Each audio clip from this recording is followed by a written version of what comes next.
What's up guys, my name is Ace, and yesterday we got a pretty decent sized patch, and today we're going to be going over all of the important gameplay related details. And the first thing you'll notice is Infected Ground War is here, and that's what you're seeing in the background. This is from a stream highlight, which by the way, if you guys didn't know I streamed, I do stream on Twitch. I will leave a link to that channel down below if you guys are interested in checking me out live sometime.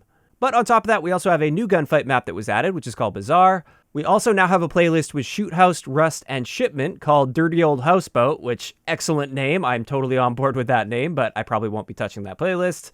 Additionally, we have 3v3 snipers on Rust, and we have the Boots on the Ground War playlist, which I was really looking forward to because this is Ground War without tanks. However, it turns out this is with realism rules. This isn't the standard Ground War, this is realism Ground War with no tanks in it. But those are some of the playlist changes they made. There were a bunch of bug fixes as well, which I'm not going to go over individual bug fixes. I'll leave a link to the patch notes down below if you want to check that out. I'm mainly going to be focusing on the gameplay related changes, and it's important to watch and not just check the patch notes because, once again, the patch notes are completely inaccurate in several areas, which we'll go through today. But we've got a lot to get through, so let's just hop into this. The first thing is with the Striker 45, we have the 300mm poly barrel, and if you guys remember my gun guide from last week, this barrel states that it improves your damage range, and this comes at the cost of your aim down sight speed. However, this barrel was actually decreasing your ranges by 10% rather than increasing your ranges. This has now been fixed. This barrel will now increase your ranges by 20%, which is a great boost. And our aim down sight time is unchanged, even though the patch notes say that they fixed the aim down sight time. This is unchanged. It's still 217 milliseconds, which is just barely slower than the base aim down sight time. It's just 1 frame slower. And as a result, I would say this is now an excellent choice as a barrel with the Striker 45. You get a huge upside of 20% added range with very, very little downside. Next up, we have the Model 680 shotgun. With this, it got a slight increase to its range, or at least that's what the patch notes state. I don't really see this as a slight increase. It was a fairly noticeable increase. Based on my testing here, pre-patch you would get an 11-meter one-shot kill potential. Post-patch, it's now a 14-meter one-shot kill potential. So that's actually a pretty noticeable boost to your one-shot kill range, which is really nice for that. Also, with the 30-inch sport barrel on the Model 680, this got a little bit of a buff as well. This went from 14 meters up to 17 meters, so that gives you a nice boost as well.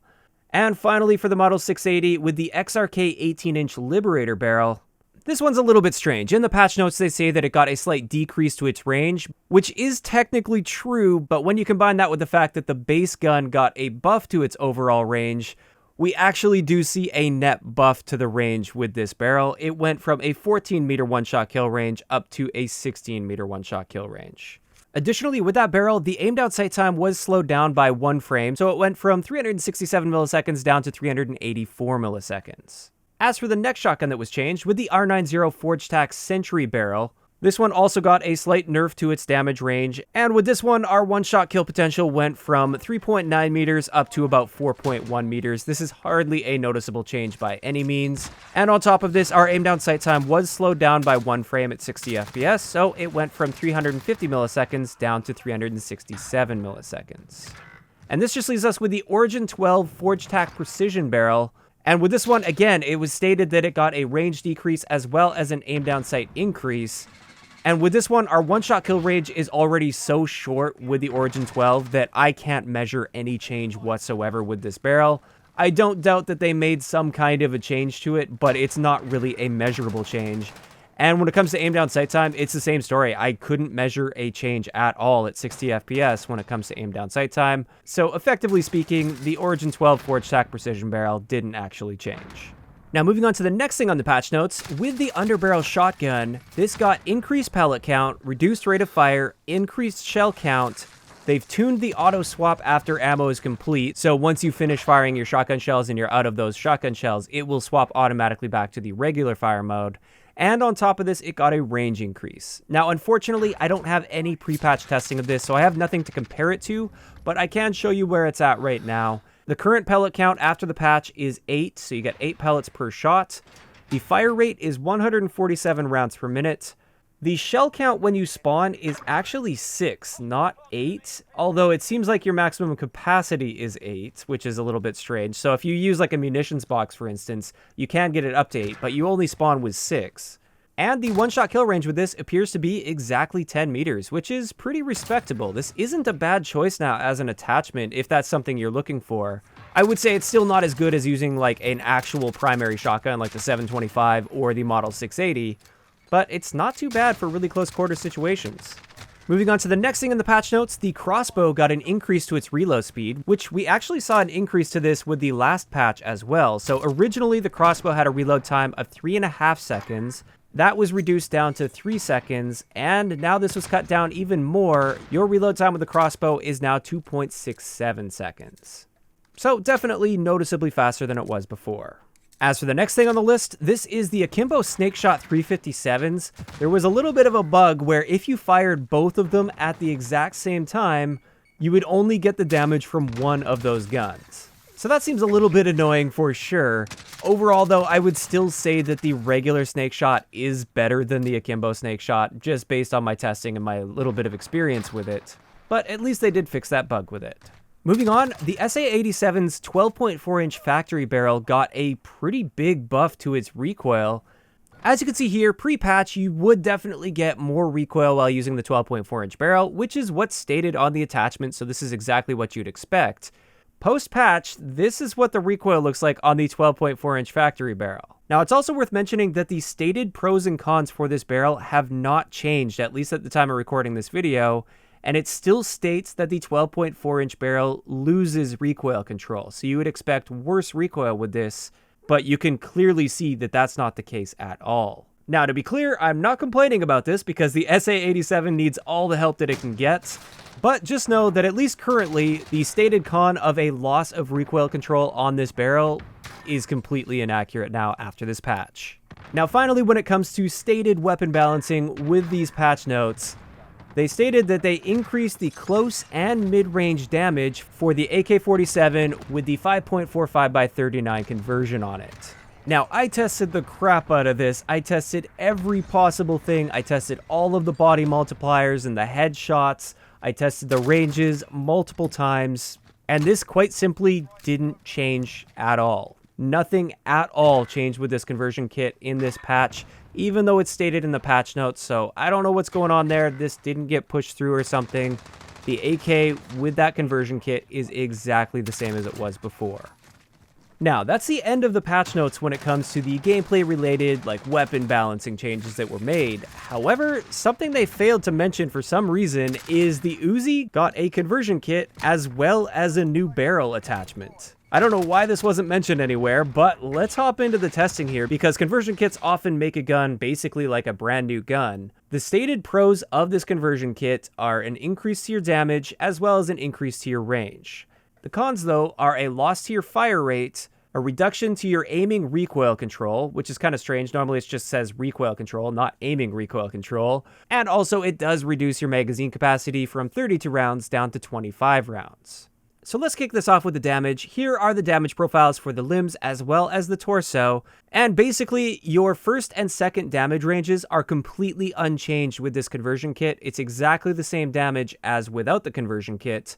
It's just those longer range damage profiles that change very slightly, but they don't change the number of shots it takes to kill to the torso. All this does is it makes it so in that third damage range, where it's normally your 5-shot kill range, now you only need 1 headshot mixed in with body shots to get a 4-shot kill. That's the only noticeable change when it comes to the increase to your damage with this particular conversion kit. So looking at that alone, it doesn't really seem worth it. However, let's move into the range increase. And as you can see here, there is a pretty noticeable increase to your ranges. Now, the 3-shot kill range, that's a relatively minor boost, but the 4-shot kill range, that's a huge boost to your 4-shot kill range, which is great. And also your 5-shot kill range is boosted by a noticeable amount. Overall, though, this is going to be much more consistent at range when using this conversion kit. Now, let's get into the stated cons of this conversion. The first one is a loss to your fire rate, which if you were paying attention to the time to kill values in the range chart, you might have noticed you actually kill a little bit faster because the rate of fire is very slightly increased with this conversion kit, not decreased.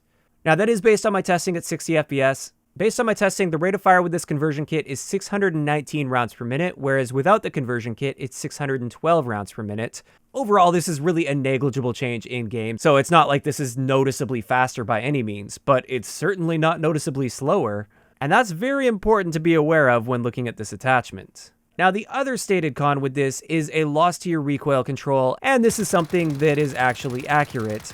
As you can see here, you definitely see a bit more recoil while using this conversion kit. I would say it's still generally fairly controllable. There is still that side-to-side bounce that you have to contend with, but it's not that bad. It's still a pretty accurate gun to use. So that's the 41 AE conversion kit on the Uzi. Overall, I would say absolutely this is worth using. You get a really nice boost to your damage range. There's barely any downside to this whatsoever. And while it doesn't make the Uzi suddenly like a top-tier gun by any means, it does improve it a noticeable amount, which is nice. Now finally, I did also mention that there's a brand new barrel for the Uzi, and this is the FSS Orion barrel. And with this, we get a 30% increase to our damage range, which is a nice boost.